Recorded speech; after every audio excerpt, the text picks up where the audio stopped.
سيد أنبيائه وسند أوليائه وأصحابه المعارضين بأعدائه أما بعد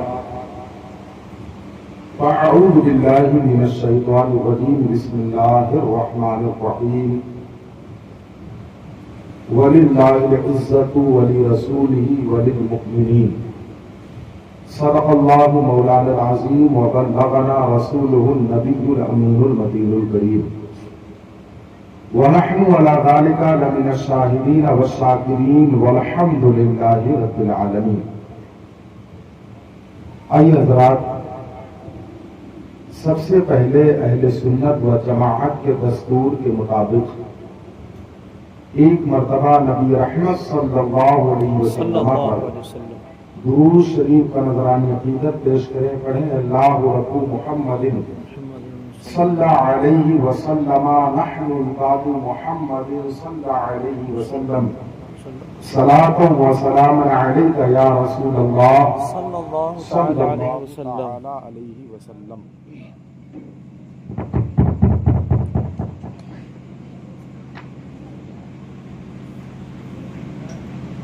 حضرات محترم، یہ ایصال ثواب کی محفل پاک ہے اور ظاہر سی بات ہے، شریعت مطہرہ کی روح سے ثواب اگر پہنچایا جا سکتا ہے تو صرف وہ مومن بندے ہی کو پہنچایا جا سکتا ہے، کیونکہ شریعت نے جو بندہ مومن نہ ہو، جس کے ہاتھوں میں دامن اسلام نہ ہو، ایسے بندے کے لیے دعائے مغفرت کرنا بھی حرام فرمایا، اور ایسا حرام کہ بندہ کفر تک چلا جائے گا. اس بنا پر ایصال ثواب بھی کسی نہ کسی بخشش کا ذریعہ ہوتا ہے، تو یہ ایصال ثواب بھی مومن ہی کرے گا اور مومن ہی کے لیے کیا جا سکتا ہے. اب ہم اور آپ تمام نے اللہ اس کے رسول کا جو کلمہ پڑھا ہے، دامن اسلام سے ہم اور آپ کو جو وابستگی ملی ہے، آخر کیا ہمیں اور آپ کو معلوم ہے کہ رب تبارک و تعالی نے اس ایمان کے سبب سے ہمیں اور آپ کو کتنی عزتیں عطا فرمائی ہیں.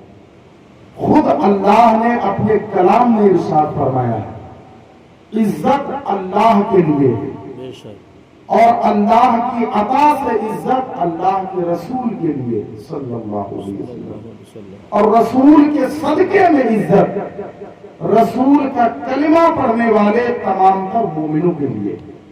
اللہ رب العزت نے مومنین کو عزت عطا فرمائی اس بنا پر کیونکہ انہوں نے رسول کا کلمہ پڑھا ہے، حضور کے صدقے میں انہیں عزت ملی. اب آپ کہیں گے قرآن کی آیت تو سیدھی سی یہ ہے کہ عزت اللہ کے لیے ہے اور اس کے رسول کے لیے اور مومنین کے لیے ہے. آخر جب آپ نے اس کا مفہوم بیان کیا تو اس مفہوم میں آپ نے یہ کہاں پڑھا دیا کہ جو مومنوں کو عزت ملی ہے وہ رسول کے صدقے میں ملی ہے. آپ نے کہا کیونکہ اہل سنت و جماعت کا نظریہ اور عقیدہ ہی یہی ہے کہ کائنات بنی بھی میرے مصطفیٰ کے صدقے میں ہے، اور کائنات کے افراد میں جس کو جو نعمت ملتی ہے وہ بھی ملتی مصطفیٰ کے صدقے میں ہے. اعلیٰ حضرت عظیم البرکت نے اسی نظریہ کو یوں بیان فرمایا، لا ورب العرش، جس کو جو ملا ان سے ملا، بٹتی ہے کونین میں نعمت رسول اللہ کی. تبھی ہم کہتے ہیں کہ اگر مومنوں کو عزت ملی ہے یہ بھی میرے نبی کے صدقے میں ملی. اب مومنوں کو کیسی عزت ہے، چلتے ہیں ایک صحابی کی بارگاہ میں. 10 ہجری رمضان المبارک کے موقع پر جس صحابی نے اسلام قبول کیا، دامن اسلام سے وابستہ ہوئے، تاریخ میں ان کا نام حضرت جریر بن عبداللہ، اللہ کے نبی صلی اللہ علیہ وسلم کے صحابی. کس کو کہتے ہیں صحابی؟ جس نے ایمان کی حالت میں نبی کریم صلی اللہ علیہ وسلم سے ملاقات کی ہو، یا ایمان کی حالت میں حضور کو دیکھا ہو، چاہے وہ دیکھنا بصر سے ہو، آنکھ سے ہو یا بصیرت سے ہو، تو اس سے وہ نابینا بھی صحابہ کے ساتھ میں شامل ہو جائیں گے۔ جس نے حضور سے ملاقات کی ہو ایمان کی حالت میں اور ایمان ہی پر اس بندے کا وصال ہوا ہو، ایسے بندے کو صحابی کہتے ہیں۔ اور جب احادیث کی روایات کی تحقیق کی بات آتی ہے تو صحابی کے تعلق سے کوئی بھی محدث تحقیق کرنے نہیں جاتا، وہ سارے کے سارے صحابہ عادل ہیں، سارے کے سارے صحابہ کا فرمان ہماری آنکھوں پر ہے۔ تحقیق کا دروازہ صحابہ کے بعد میں کھلتا ہے کہ کسی کے اندر کوئی کمی تو نہیں ہے، کوئی ذوق تو نہیں ہے، کوئی جرح والا کام تو نہیں ہے، لیکن صحابہ پر تمام تر محدثین کی آنکھیں بند ہو جاتی ہیں کیونکہ وہ فیضان نبوت سے ڈائریکٹ فیض پانے والے ہیں۔ وہی صحابی حضرت جریر بن عبداللہ بارگاہ مصطفیٰ میں حاضر ہوتے ہیں ایسے وقت اور ایسے ماحول میں کہ نبی کریم صلی اللہ علیہ وسلم ایک حجرے میں تشریف فرما ہے اور صحابہ آپ کے ارد گرد بیٹھے ہوئے ہیں۔ اتنی کثیر تعداد میں صحابہ ہے کہ مزید اب کمرے میں گنجائش نہیں ہے کہ حضرت جریر بن عبداللہ اس کمرے میں بیٹھ سکے۔ نبی رحمت صلی اللہ علیہ وسلم نے دیکھو مومنوں کو کیسے عزت عطا فرمائی ہے تعلیم امت کے لیے کہ یقیناً جب تم میں سے کوئی مومن تمہارے پاس آئے تو تم اس کی عزت کیا کرو۔ نبی رحمت صلی اللہ علیہ وسلم نے تعلیم امت کے لیے یوں کیا کہ حضرت جریر بن عبداللہ کو جب حجرے میں اندر بیٹھنے کی جگہ نہیں ملی تو اس جگہ پر جہاں پر عام طور سے لوگ اپنی جوتیوں کو اتارا کرتے تھے وہاں پر کوئی بیٹھنے کا انتظام بھی نہیں کیا گیا تھا، وہاں پر بیٹھنے کی کوشش کرنے لگتے ہیں۔ میرے نبی کی نگاہ جب اپنے پیارے صحابی پر پڑتی ہے فوراً نبی رحمت صلی اللہ علیہ وسلم جو مبارک چادر زیب تن کی ہوئے تھے فوراً اپنے مبارک جسم سے نکالتے ہیں۔ نکالنے کے بعد میں حضرت جریر بن عبداللہ کو اشارہ فرماتے ہیں اور آپ کی طرف اس چادر کو پھینک کر بڑھا دیتے ہیں۔ حضرت جریر بن عبداللہ جب نبی کا یہ انداز دیکھتے ہیں، کائنات کے داتا کا جب یہ انداز دیکھتے ہیں، فوراً حضرت جریر بن عبداللہ لپک کر اس چادر کو اپنے ہاتھوں میں لیتے ہیں، چومنے لگتے ہیں، چوم کر فرماتے ہیں اللہ اے محبوب اللہ کی آپ کی عزتوں میں اور اضافہ فرمائے۔ آپ نے غلام کو اتنی عزت عطا فرمائی کہ اس کے لیے اپنی چادر پیش کر دی۔ آپ اس غلام کے اندر یہ طاقت رہی کہ جس چادر نے نبی کے جسم کا بوسہ لیا ہو اس چادر کو بٹھا کر یہ غلام وہاں پر بیٹھ جائے۔ یا رسول اللہ یہ غلام اس چادر پر نہیں بیٹھ سکتا ہے۔ نبی رحمت صلی اللہ علیہ وسلم نے جب حضرت جریر بن عبداللہ کی الفاظ سنے تمام صحابہ بھی ان کو دیکھ کر حیران و ششدری کے عالم میں آ گئے۔ تھوڑی تھوڑی انہوں نے جگہ بنائی، حضرت جریر بن عبداللہ کو بٹھا لیا۔ حضور نے وہیں پر ایک جملہ عطا فرمایا اذا اتاکم کریم قوم فاکرموہ، جب قوم کا کوئی معزز شخص تمہارے پاس تشریف لائے تو اس کی عزت کیا کرو۔ سبحان نبی اللہ اکرم صلی اللہ علیہ وسلم نے بیان فرما دیا ایک مومن کو یوں ہونا چاہیے کہ اگر دوسرا مومن ہے تو اس مومن کی وہ بندہ عزت کرنا کیا کرے، کیونکہ مومن کو عزت اللہ نے عطا فرمائی ہے۔ خود حضور کے فرمان سے ثابت ہوتا ہے کہ مومن کو ایک دوسرے مومن کو بندے کو عزت دینی چاہیے۔ لیکن ایمان والوں کے اندر کچھ ایسی کمیاں ہوتی ہیں کہ شریعت خود کہتی ہے کہ یہ بندہ مومن ہونے کے باوجود بھی بعض جگہوں پر یہ عزت کے قابل نہیں ہے۔ آپ کسی چوراہے سے نکلیں گے، نماز کا وقت ہو رہا ہے، امام صاحب کا یا عالم صاحب کا چہرہ وہ بندہ کرسی پر بیٹھا ہوا دیکھ رہا ہے کہ آنے والا کب مجھے سلام کرے، لیکن شریعت کہتی ہے کہ جو بندہ فاسق مولن ہو اس کو سلام میں پہل نہیں کی جائے گی۔ جو کھلم کھلا بندہ گناہ کرتا ہو اگر وہ سلام کرے تو اس کا جواب دیا جائے گا، لیکن ابتدا بالسلام اس کے لیے نہیں کی جائے گی۔ کیونکہ وہ شریعت کی پاسداری نہیں کرتا، وہ شریعت کا پاس و لحاظ نہیں رکھتا۔ اب فاسق مولد وہ بھی بندہ ہے جو ہوٹلوں پر بیٹھ کر اذان کے وقت جماعت کو چھوڑتا ہوا نظر آتا ہے۔ فاسق مولد وہ بھی بندہ ہے کہ جو بندہ اپنے چہرے پر سنت کے مطابق داڑھی نہیں رکھتا ہے۔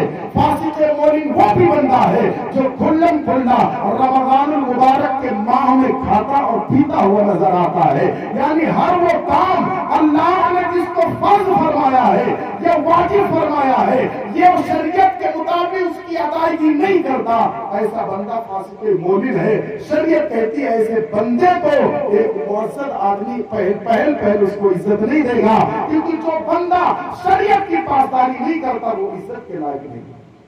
اور یقیناً مومن کے لیے تو عزت ہے، لیکن مومن کو اپنے اندر ایمان کا کمال پیدا کرنا ہوگا، اور ایمان کا کمال یہ ہے کہ اس کے اندر تمام تر اوصاف ایمان والے پائے جائیں، اور ایمان کا وصف یہ بھی ہے کہ بندہ 5 وقتہ نمازی ہو۔ ایمان کا وصف یہ بھی ہو کہ یہ بھی ہے کہ بندے کے چہرے پر ایک مشت داڑھی ہو، نہ ہی داڑھی چھڑی ہوئی ہو اور نہ ہی داڑھی خشخشی ہو۔ تو اگر کوئی بندہ یہ سوچتا ہے شریعت یہ کہتی ہے کہ مومن کے لیے عزت ہے تو موسی مومن کے لیے عزت ہے جو مومن صاحب کمال ہوتا ہے۔ اگر کمال کا وصف نہیں اپناتا تو یقیناً ایمان کی وجہ سے تو عزت ہے، لیکن دیگر اوصاف کی وجہ سے یہ دوسرے کے لیے قابل عزت بندہ نہیں ہوتا۔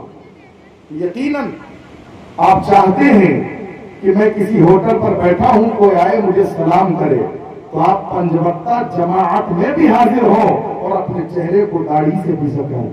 اب آپ غور کر لینا اپنے آپ پر بھی اور ان لوگوں پر بھی جو لوگ اس انتظار میں رہتے ہیں کہ فلاں امام صاحب نے مجھے سلام نہیں کیا، یا فلاں مدرسے کے بچے یہاں سے گزر کر جاتے ہیں لیکن مجھے سلام نہیں کرتے، مدرسے کے بچے تو تجھے نظر میں آتے ہیں کہ یہ مجھے سلام نہیں کرتے۔ تو نے اپنے آپ کو دیکھا، کیا تو جماعت کے ساتھ 5 وقتہ نمازیں ادا کرتا ہے؟ کیا تیرے چہرے پر داڑھی سنت کے مطابق سجی ہوئی ہے؟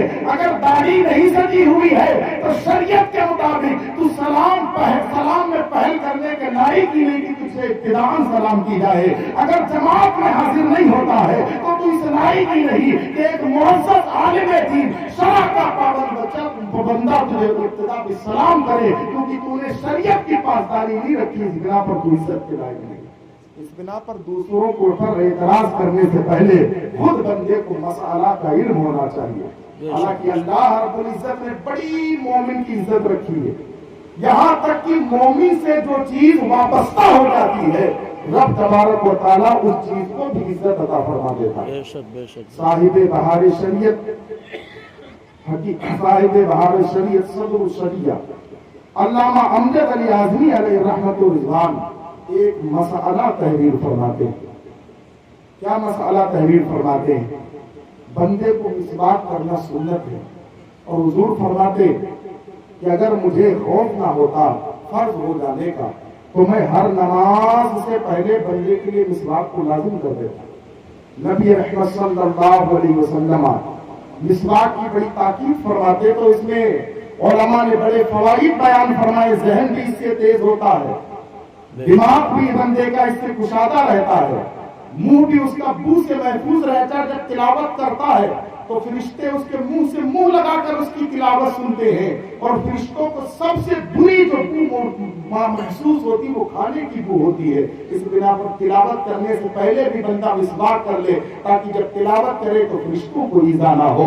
نماز ادا کرنے کے لیے جائے تو اس سے پہلے بھی مسواک کر لے تاکہ نماز ادا کرے تو پھر فرشتوں کو ایذا نہ ہو۔ اس بنا پر نبی رحمت صلی اللہ علیہ وسلم خود مسواک فرماتے تھے، مسواک کی تاکید فرماتے تھے، اور مسواک ہی سنت ہے۔ یہ آج کل کا برش یہ مسواک کا بدل نہیں ہے، یہ سنت میں شامل نہیں ہے۔ مسواک آپ کریں اس نیت سے کہ حضور کی سنت ہے۔ علامہ امجد علی اعظمی فرماتے ہیں مسواک سنت ہے، لیکن مسواک ایک بالش سے زائد بھی نہیں ہونا چاہیے۔ ایک بالش سے زائد ہو تو پھر اس پر شیطان سوار ہوتا ہے، روایت میں آتا ہے۔ ایک بالش جو بندہ مسواک کر رہا ہے اس کے ایک بالش کے برابر ہو، لیکن جب وہ مسواک کرتا رہتا ہے کرتے کرتے مسواک کا ایک دن ایسا آتا ہے کہ وہ کرنے کے قابل نہیں رہتی۔ جب کرنے کے قابل نہیں رہتی تو کیا آپ اس مسواک کو نالی میں پھینک سکتے ہیں؟ کیا آپ اس کو گندی جگہ پہ کوڑے اور کرکٹ میں ڈال سکتے ہیں؟ صاحب بہار شریف فرماتے نہیں، یہ مسواک آپ سنت کی ادائیگی کے لیے کرتے تھے، اس بنا پر اس مسواک کو یا تو آپ پاک جگہ پر دفن کر دیں یا صاف ستھری جگہ پر رکھ دیں، اس کو ناپاکی اور گندگی میں مسواک کو ڈالنا جائز نہیں، اس سے آپ نے نبی کی سنت کی ادائیگی کی۔ دوسری حکمت صاحب بہار شریعت بیان فرماتے ہیں، کیونکہ مومن کا لعاب جو تھوک ہوتا ہے یہ پاک ہوتا ہے، اور جب مومن کا تھوک پاک ہے تو مسئلہ کی روح سے ایک مومن کو جائز نہیں ہے۔ نعرہ تکبیر، نعرہ رسالت، سید فاروق میں صاحب قبلہ جو علماء اہل سنت، نعرہ تکبیر، نعرہ رسالت۔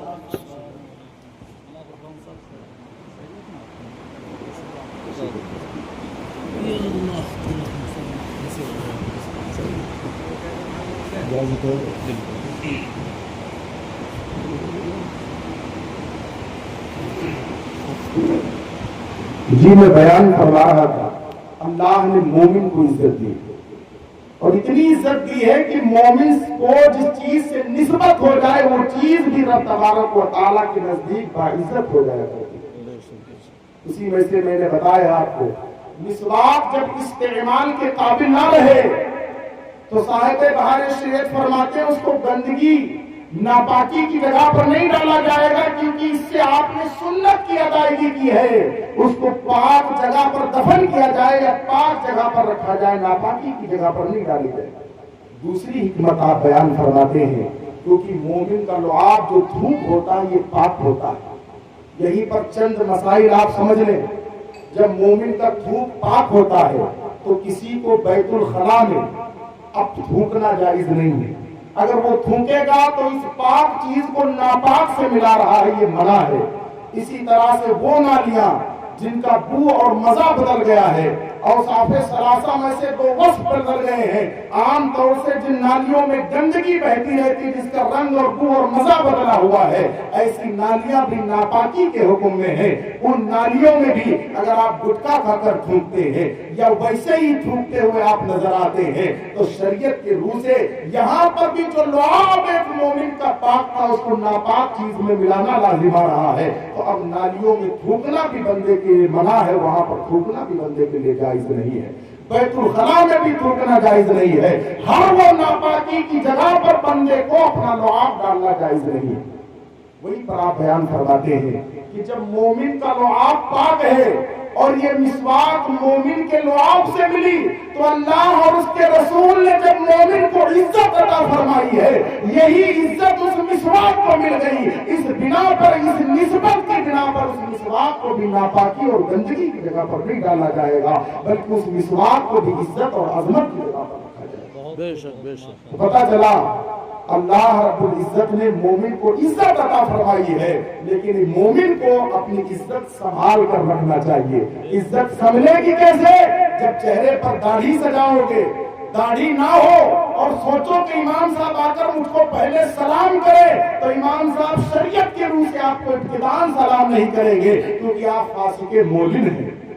آپ ہوں گے کسی مدرسے یا مسجد کے محتمم، اگر آپ جماعت کے ساتھ نماز نہیں پڑھتے، آپ سوچیں کہ مجھے آ کر امام صاحب سلام کریں تو امام صاحب آپ کو ابتداءً سلام نہیں کریں گے، کیونکہ جماعت واجب ہے اور جماعت کا چھوڑنا کے ترک واجب ہے، اور جو بندہ ترک واجب کھلم کھلا کرتا ہے وہ فاسق مولن ہو جاتا ہے، اور فاسق مولن کے لیے ابتداءً سلام ایک باشرہ بندہ نہیں کرے گا۔ اس بنا پر وہ کوئی خواہش نہ رکھے کہ مجھے آ کر امام صاحب سلام کریں گے، اپنے اندر پہلے کمال پیدا کرے، شریعت مطہرہ پر پابند ہو کر ان تمام تر اوصاف کو اپنائے جن اوصاف کو اپنانے کا حکم شریعت دیتی ہے، پھر آپ کو ابتداءً سلام بھی کی جائے گی، اور جو طریقے ہیں ان طریقوں کے مطابق آپ کو سلام کیا جائے گا۔ مسلمانوں، اعتراض کرنے سے پہلے اپنے عیوب کو دیکھ لیا کرو۔ ایک حدیث مبارکہ میں آتا ہے، اللہ رب العزت جس کے ساتھ بھلائی کا ارادہ فرماتا ہے اس کو خود اپنے اندر کے عیب دکھا دیتا ہے۔ ہمارے اندر کیا ہوتا ہے؟ ہم دوسروں کے عیب تو ہمیں خوب نظر آتے ہیں کہ فلاں ایسا کرتا، فلاں ایسا کرتا، فلاں ایسا کرتا ہے۔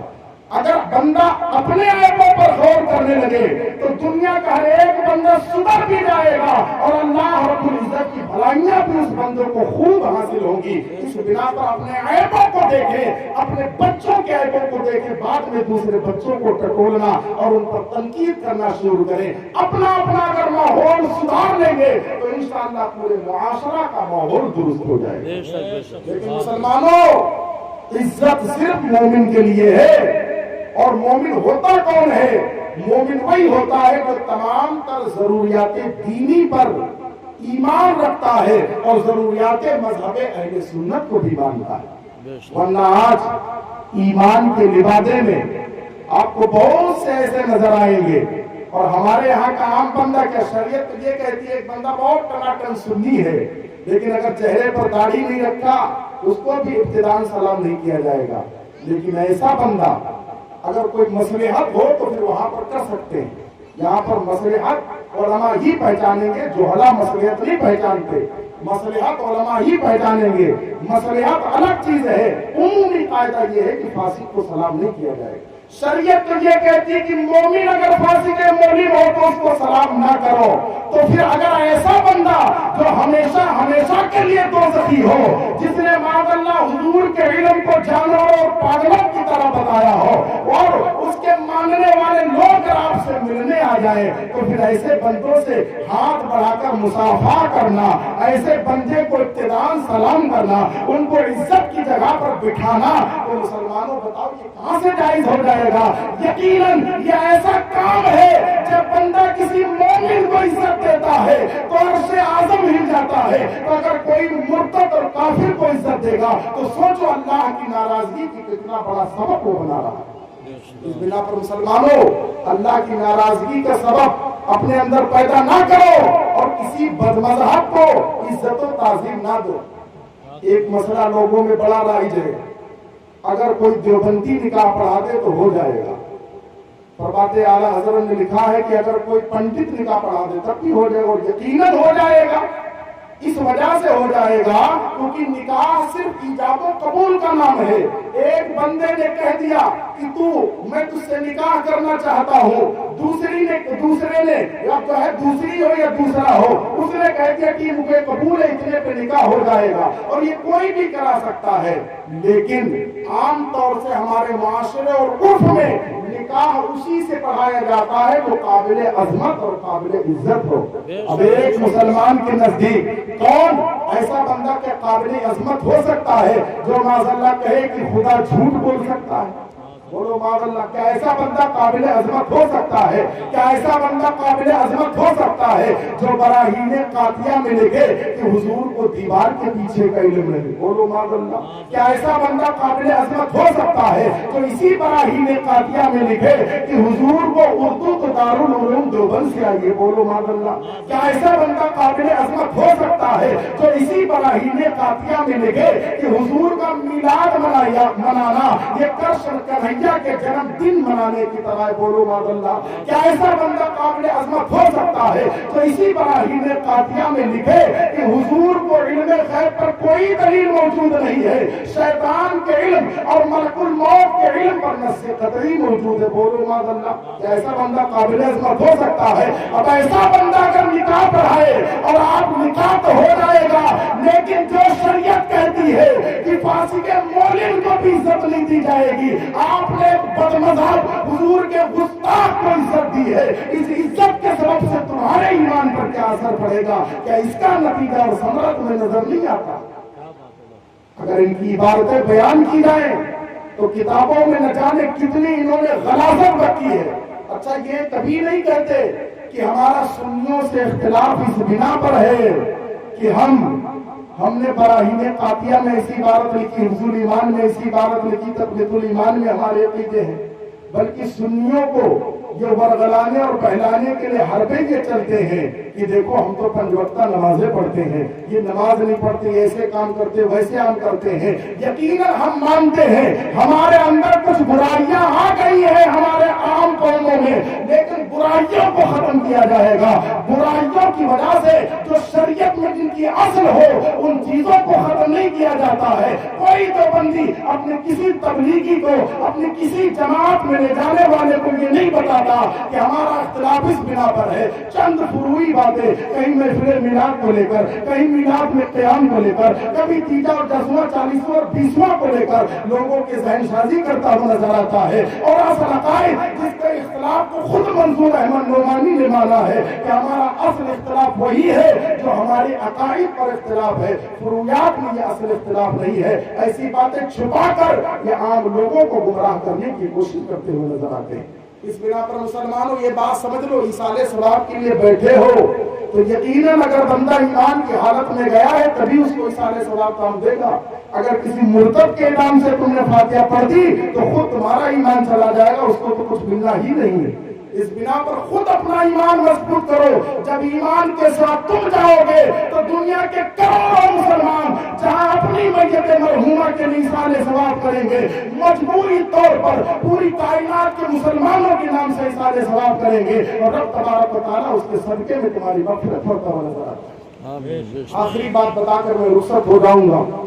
اللہ رب العزت چھوٹی سی نیکی پر ہزاروں لوگوں کو بخش دیتا ہے. حضرت امام حسن بصری رضی اللہ تعالیٰ عنہ ایک خاتون ان کے پاس آتی ہے، عرض گزار ہوتی ہے، اے اللہ کے ولی میری بیٹی کا جوانی میں انتقال ہو گیا ہے، بڑی اس کی یاد آتی رہتی ہے، کوئی ایسا وظیفہ بتا دیں یا دعا فرماتے مجھے وہ خواب میں نظر آ جائے، مجھے خواب میں دکھ جائے. حضرت امام حسن بصری اس کو طریقہ بتا دیتے ہیں، کچھ پڑھنے کو بتاتے ہیں. وہ رات میں جاتی ہے، پڑھتی ہے اور پڑھتی ہے تو بیٹی خواب میں آ جاتی ہے. لیکن خواب میں آتی کیسے ہے کہ زنجیروں سے جکڑی ہوئی ہے اور طرح طرح کے عذابات میں مبتلا ہے. وہ پریشان ہو کر امام حسن بصری کے پاس پہنچتی ہے کہ آپ نے طریقہ بتایا تھا، بیٹی تو خواب میں نظر آئی لیکن بڑی پریشانی کے عالم میں ہے، اس پر طرح طرح کے عذابات ہو رہے ہیں. امام حسن بصری کچھ دنوں تو ایسے ہی رہتے ہیں لیکن کچھ دنوں کے بعد میں دوبارہ وہ خواب دیکھتے ہیں تو کیا دیکھتے ہیں کہ وہی خاتون کی لڑکی ایک تخت پر بیٹھی ہوئی ہے اور بڑے ناز و نعم میں ہے.